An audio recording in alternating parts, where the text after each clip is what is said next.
اب ہوتا یہ تھا کہ کل کوئے کا جو سالانہ اجلاس، ہزاروں لوگ، مال والے آدمی تھے، مولانا حاتم طائی تھے ہندوستان کے، تو اس میں مولانا ارشد مدنی سے ان کا رشتہ بھی ہو گیا تھا، سمدھی بن گئے تھے، اپنی بیٹی دیے تھے ان کے بیٹے کو. تو اکثر انہی کا بیان مدنی خان، مولانا ارشد مدنی یا محمود مدنی یا اور دیوبند کے اکابرین کا، ان کے سالانہ. اور اس کا بعد ان کا بند، وہاں پر پھر دیوبند کا بند کیوں؟ بلکہ ہاں دیوبند میں اگر کوئی گجراتی ہے جب مولانا سعید پالنپوری جیسا تو پھر ان کو بلا لیتے تھے. اور بلکہ وہاں رات میں بڑا جلوس ہوتا تھا، جب شورا ہوتی تھی نا رات میں، وہاں پر جوش و خروش اور نعرے بازی. اب وہاں جو دیوبند یعنی عقل کنواں میں اشاعت العلوم جو مولانا وستانی صاحب کا مدرسہ ہے، وہاں کے یو پی بہار کے جو اچھے مدرس تو گجرات میں ہمیشہ یو پی بہار کرے ہیں. شیخ الحدیث ہو یا تفسیر پڑھانے والے ہیں یا بڑی کتابیں، ہمیشہ یہ گجراتیوں کو بس کی بات نہیں تھی ہمیشہ سے. تو ان لوگوں نے یعنی اجتماعی استعفیٰ دے دیا کہ بھائی جب ہمارے دیوبند کے موجودہ اکابرین اور موجودہ جو دیوبند کے بزرگوں کے خلاف آپ رات میں آپ نے پوسٹر چشمہ کر دیے اور فکرے کسے ان کو ان پر یہ اتہامات، تو پھر ہمیں نہیں آپ تو بہت اچھے لوگ ہیں، ہمیں آپ سے کوئی شکایت نہیں ہے. اور یہ پتہ نہیں کس نے چشمہ کر دیے راتوں رات یہ دیواروں پر. یہ اب مولانا تو اس طرح پر یہ بہرحال پھر مولانا یہاں سے پاناما، بارباڈوس، آج کل یہ اصل ولایت بنی ہوئی ہے.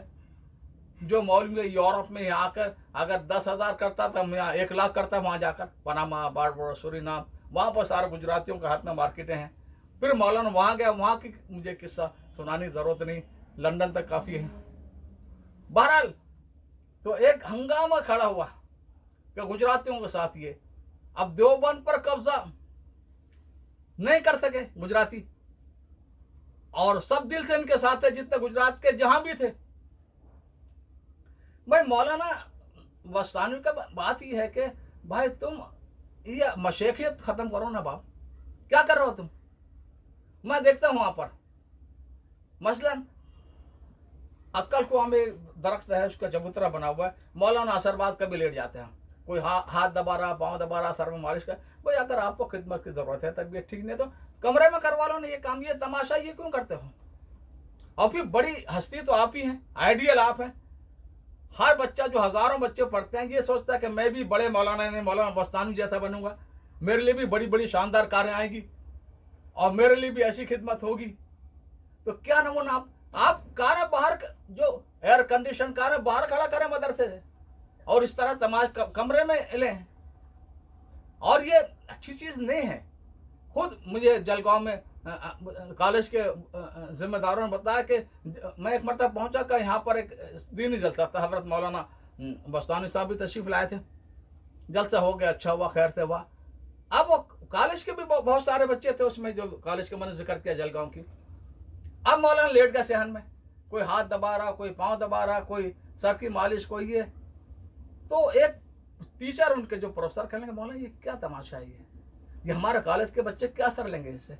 اگر خدمت کرنی ہے تو اپنے کمرے میں کروا لیں. تو یہ اور یہ یعنی ایک تو بات یہ ہے کہ سارے اداروں پر قبضہ. مجھے یاد ہے جب میں 80 کی دہائی کا واقعہ، میں یہاں سے گیا، بس آخری بات عرض کر رہا ہوں. تو مولانا محفوظ الرحمان ہے اورنگ آباد کے ہمارے دوست. میں پہنچا پہلا ہی دن، اور رات کو یہ محفوظ الرحمان کی پتہ نہیں کیسے ان کو پتہ چل گیا، وہ بھی آ گیا.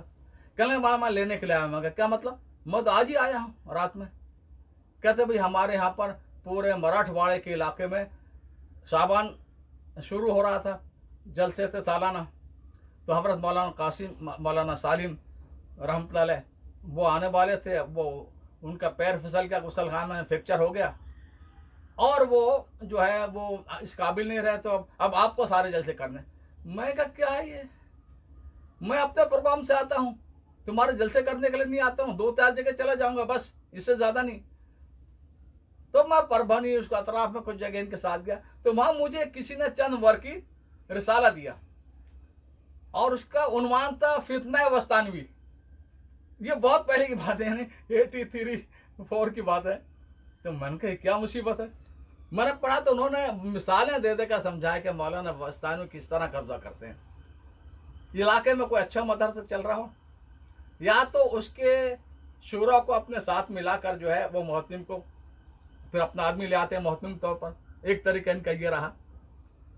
دوسرا یہ کہ ان کے جو اچھا اساتذہ تھے مدرسے کے جو ہوتے ہیں بعض اچھے, ان کو زیادہ تنخواہ دے کر اپنے پاس کھینچ لیتے ہیں. یا تو یہ کرتے ہیں کہ اس کے مقابلے میں ایک اور بڑا مدرسہ بنا دیتے ہیں اور وہاں پر اچھے یہ ریل پیل پیسوں کی. تو ایسی باتیں اس میں رسالے میں تھی. تو بعد میں نے دیکھا کہ ہمارے حاجی مصباح اور میرے والد کے جیسے تھے, ان کے بیٹے مولوی ہارون, وہ ایک برو ضلع کے بالکل کنارے پر ایک بستی ہے, ٹناخلا نام ہے, وہاں پر کوئی ادارہ تھا, اس میں ملازم ہو گئے. وہ مولانا وسطانی صاحب کی سرپرستی میں تھا. اب انہوں نے مجھے خط لکھا کہ مجھے مدرسے کی بہت ضرورت ہے, تو میں نے ان کو اسپانسر کر دیا.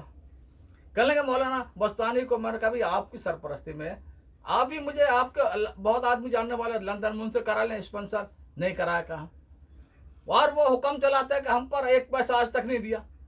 اور مولوی ہارون دبنگ آدمی ہے, ان کے سامنے کوئی حاجی صاحب کی طرح پر ہے. اور یہ بڑودہ میں جو ایک حاجی موسیٰ بابر رحمۃ اللہ علیہ نے بڑی محنت کر کے, کیونکہ وہ بدعت کا غلبہ تھا, تبلیغ کام بھی شروع میں بہت کم تھا, انہوں نے جامع مسجد میں ایک مدرسہ حاجی موسیٰ بابر نے اپنے دوستوں سے مل کر اسماعیل بھائی چشمے والے شروع کرایا تھا. اب تو بہت بڑا عالی شان شہر کے باہر بن گیا, تادنجا اسٹیشن کے پیچھے. تو مولوی سے اس اچھا عالم ہے, ان کے سالے ہوتے تھے, انہوں نے زندگی بھر محنت کر کے اس کو بہت شاندار مدرسہ بنا لیا. اب میں دیکھا کہ مولانا وسطانی نے قبضہ کر لیا. کیسے؟ میں نے مولانا مولوی استاد سے پوچھا کیا ہوا بھائی؟ کہتے ہیں کچھ شورا والوں کو اپنے ساتھ ملا لیا اور قبضہ کر لیا. آپ ہیں کہا, میں بھی اپنا کام کر رہا ہوں, پڑھا رہا ہوں. تو اب اس کے بعد میں جو ہے میں نے پوچھا کہ مولانا وسطانی کتنا دیتے ہیں؟ کہا کچھ بھی نہیں دیا پیسے, صرف حکم چلاتے ہیں. تو اب انہوں نے بہرحال یہ ایک یہ ہے کہ دیوبند پر بھی تبلیغ کی طرح آج دیوبند کا واقعہ میں نے سنا دیا. اور کسی دن بتاؤں گا جمعیت پر ان گجراتیوں نے کس طرح قبضہ کرنا چاہا, اور جمعیت پر کیا ان کا رول اور کیا طریقہ رہا ہے, کسی دن یہ بھی سنا دوں گا. تو یہ قبضہ وبضے کی ساری لڑائیاں ختم کرو. اللہ کے لیے دین کا کام کرنا ہے. بڑے آپ ہوں میں ہوں, کوئی بھی بڑا, کیا فرق پڑتا ہے کہ مال اللہ نے اگر دیا ہے تو پوری دنیا کے تم لوگ محسن بن سکتے تھے. ہر آدمی تمہارے سامنے جھکتا. آج دنیا تو مال کے سامنے جھکتی تھی ہمیشہ سے, اور آج بھی. لیکن تم یہ کہو کہ گجراتی اہل ہے, باقی اہل نہیں ہے, یہ غلط سوچ ہے. یہ صفت جہالت کی سوچ ہے. اس نے تبلیغ کو بھی بے حساب نقصان پہنچایا, اور دیوبند کو بھی بچانا چاہے, اللہ نے بچا لیا. دیوبند والوں کے بانین کے خلوص کی برکت سے, اور ان بیچاروں کی کہ گویا اللہ نے خیر کا معاملہ کیا ان کے ساتھ کے بچا لیا دیوبند کو اللہ تعالیٰ نے. تو بس یہ ہے آج کی تھوڑی سی داستان.